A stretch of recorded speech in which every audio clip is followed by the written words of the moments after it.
Hello guys! Hello, this is for Cancer. Cancer, welcome dito sa aking channel. Tingnan natin kung anong messages, vibration, gabay, energy para sa lahat. This is general reading, weekly tarot reading guys. So I hope na makaresonate kayo. Number 3, there's a marriage. August 3 to 9 to. So, wow. Ang bilis ng panahon guys. Napakabilis.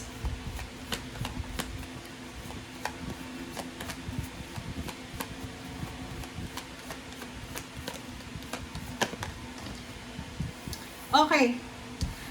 Para to sa mga Cancer, makinig kayo ha. Sinasabi ng Barasyo dito na kung ikaw Cancer, nasa Pilipinas ka ba or nasaan ka mang sulok ng bansa or ng mundo, sinasabi ng barahan na posibleng ikaw ay magta-travel dahil sa ikaw ay magpapakasal, pwedeng ibang lahi, pwedeng pupunta ka ng ibang bansa para doon magpakasal. Or yung person mo nasa ibang bansa, siya yung pupunta sa'yo. Or pwedeng magre-relocate ka kasi pupunta ka sa lugar kung saan yung celebration. Okay? Paki-comment sa comment section. Are you, parang bago ba kayong kasal?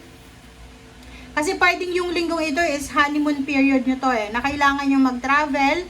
Or newlywed ba kayo bago kayong kasal? So, kailangan yung kumbaga lumipat sa bago nyong titirhan. Please comment down below if you resonated.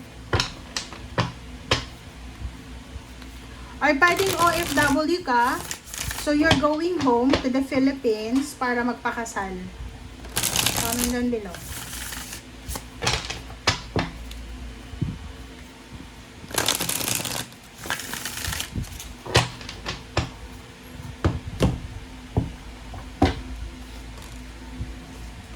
Okay, wow. So yun na nga.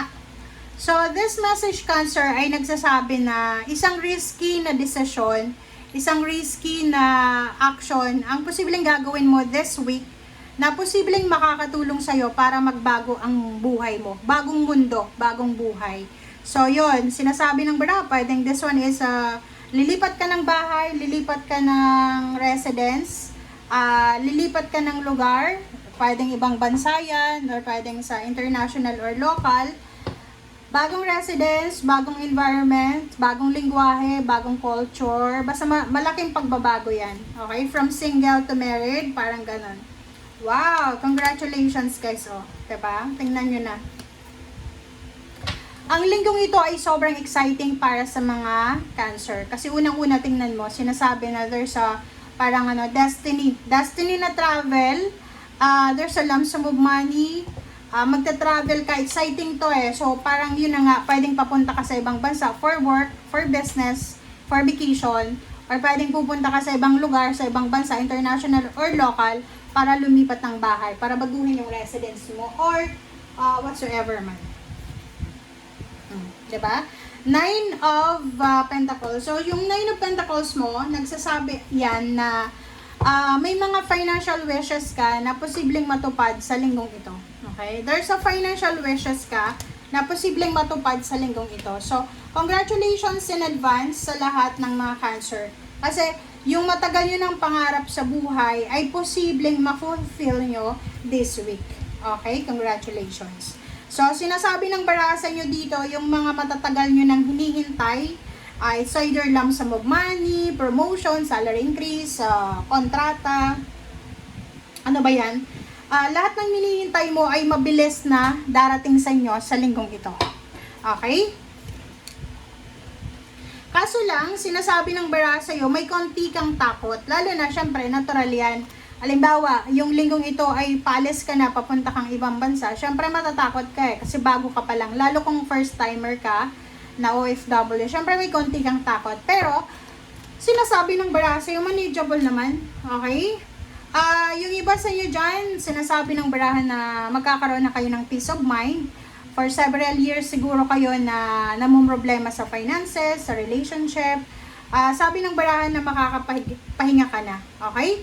Another is Ace of Wands. Isang exciting na linggo talaga to para sa inyo. Exciting siya na like yon, you will reclaim your power.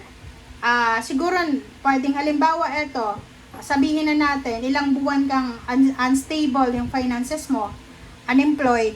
So, pwedeng this week ay eto na yung simula ng bago mong trabaho. So, in terms of money, relationship, physical, sobrang stable and secure yung buhay mo. 'Di ba? Lalo sa love life. So, sabihin natin, Cancer, na babae ka ba or lalaki? Kasi sa nakikita ko sa'yo dito, talagang kung saan ka man papunta sa linggong ito, talagang doon ka magtatagumpay sa lugar na yon. Okay, Hangman. High Priestess, sinasabi ng bara sa'yo dito, lahat daw ng nahang, lahat daw ng hindi natuloy, na mga plano mo sa buhay, few weeks ago, few years ago, few months ago, ay posibleng unti-unti na siyang matutuloy, Cancer. So, kumbaga, ang linggong ito ay maganda to kasi ito yung execution, harvest season, parang ganon. Mga unexpected siya na blessing sa darating sa'yo.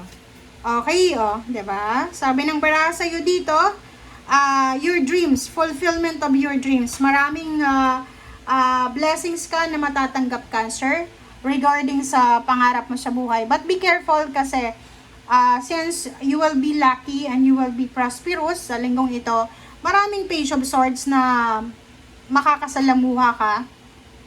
May mga fake congratulatory messages, may mga evil eye ka na hindi mo alam. So, you need to be careful. Pag marami kang blessings, marami din na mga Page of Swords. So, expect mo na maging subject ka ng chismis, magiging subject ka ng inggit. Okay? Okay, Strength, magpakatatag ka. So, sinasabi ng bara sa'yo dito na yung linggong ito ay sobrang strong ka. You're super strong, motivated, you are inspired, you're healthy, you're happy. And sa nakikita ko sa'yo dito, this week, eto na yung simula ng masayang pamumuhay mo. Kumbaga, this is your new life. This is your new beginnings. Fresh new beginnings pa.